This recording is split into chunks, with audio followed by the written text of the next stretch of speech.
Farewell and adieu to you, fair Spanish ladies.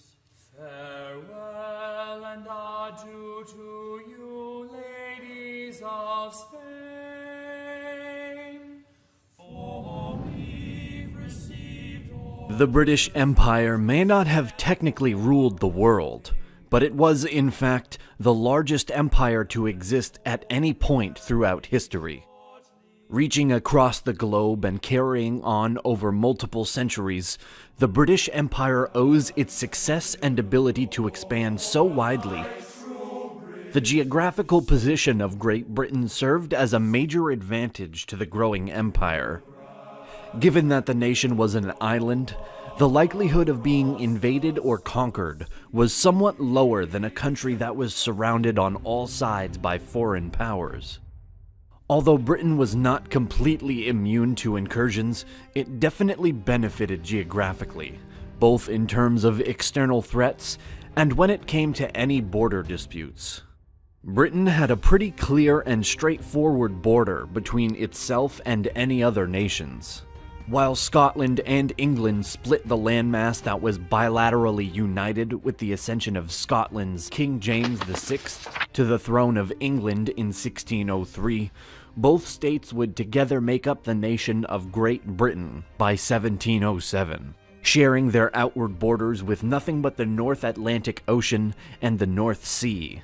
This open position, with easy access for maritime expeditions, also gave Great Britain an upper hand when it came to reaching other countries and continents. Needing only to cross over foreign land when they wished to reach countries more inward on their continent, the Brits were able to sail to just about any coastal nation without much resistance. Still, oceanic adventures would not have been so effortless for the British Empire without a strong naval fleet. This is where the size and power of the Royal Navy became a center point of British success. While Great Britain did not always control the world's oceans, the reason they began to skyrocket as an unignorable maritime power by the 18th century is largely due to the fact that they invested more money in ships and guns than other naval forces. The government and citizens of the British Empire truly believed that the future of their wealth was to be found through the ocean. Recognizing the importance of overseas trade, as well as a fleet that could also defend their land if ever required, the Brits made sure to adequately fund the Royal Navy. The Empire's focus on trade additionally contributed vastly to its triumphant transcontinental growth. Intent more on gaining wealth and increasing trade than on consolidating power through conquest, the Brits were able to create a more desirable environment for others to become a part of. After the successful colonization attempts in North America and the West Indies during the 1600s, the British Empire began to establish a commercial system that allowed for exponential success within Great Britain and its overseas territories. Colonies were granted monopolies for their products in the British market, and therefore were to conduct trade via British ships. In 1651, the Navigation Act would prompt the development of a closed economy between the empire and its colonies, thus creating a system where all colonial imports were required to come from Great Britain and all colonial exports were to be sent directly to the British market by the way of British ships. During the same century, the British East India Company was established as a means of trade between Great Britain, East Asia, Southeast Asia, and India. Initially focused on the spice trade, the East India Company later incorporated other goods such as silk, cotton, tea, opium, and more. Politics made its way into the company later on, despite the origin being purely based on establishing more trade opportunities. Driven limitlessly by the concept of controlling a global trade market, the British Empire continued to extend its reach across the continents of Europe, Asia, Africa, Australia, and the Americas. While the process of colonization varied from territory to territory, one thing that remained consistent was the form in which these expeditions began. Unlike other empires who chose to expand through the use of military might and sovereign claims to power, the British facilitated most of their expansion through the establishment of trading posts and systems. Nonetheless, the British Empire was not a completely non-violent authority.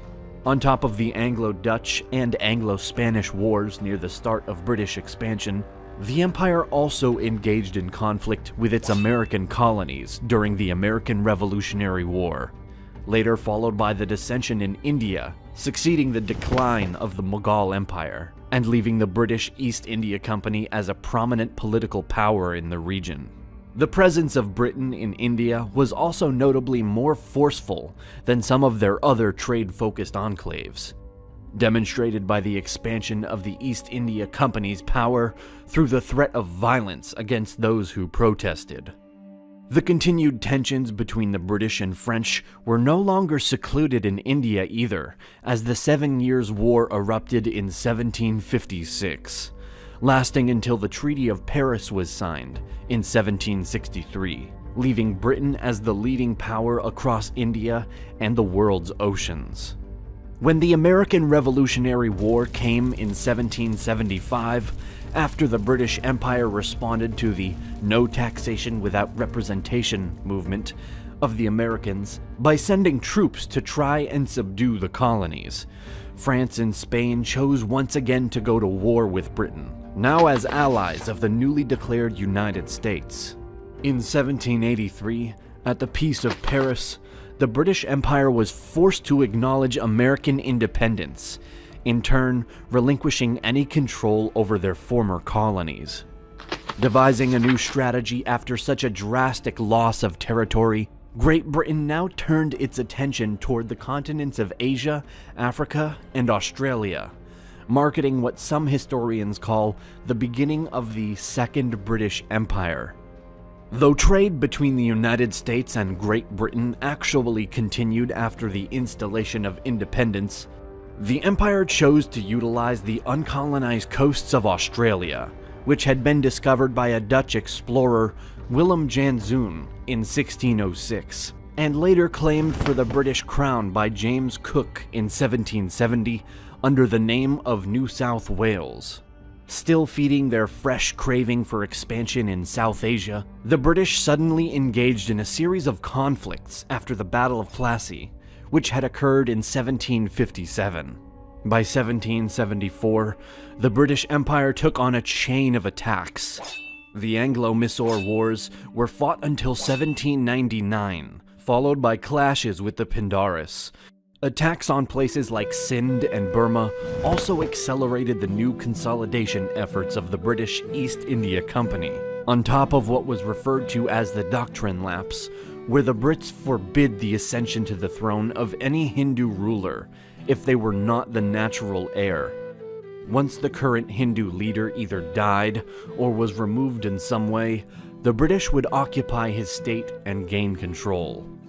These acts by the British Empire, combined with other forms of forced westernization of the Hindus, led to the Sepoy Mutiny of 1857 to 1859.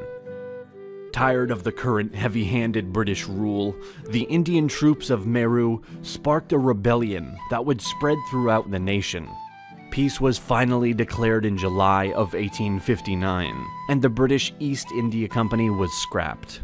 Although the empire maintained a level of control under the crown until 1947. During this span of time, Great Britain set about making its presence better known in Africa as well.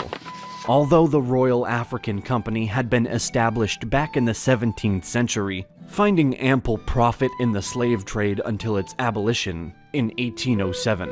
It was not until the 19th century that the Brits realized the potential benefit of forming a trade route across Africa, with its eyes set on establishing outposts spanning from Egypt down to the southern half of the continent. The British Empire found itself in a race against the other growing European powers, such as Italy and Germany, which eventually led to the Berlin Conference. The conference, which occurred in 1884, was intended to create some harmony between the competing colonizers. Great Britain was ultimately awarded most of northeastern Africa and all of southern Africa, meaning that at its peak in the continent, the British Empire ruled over approximately 30% of the African population. Globally, at the height of Britain's domination, it controlled roughly 22 to 25% of the world's land surface, and by 1938, governed around 20% of the world's population. This remarkable prosperity was accomplished through a geographical advantage, supreme naval might, and the strategic focus on trade and wealth over bullish sovereign power for the sake of an emperor.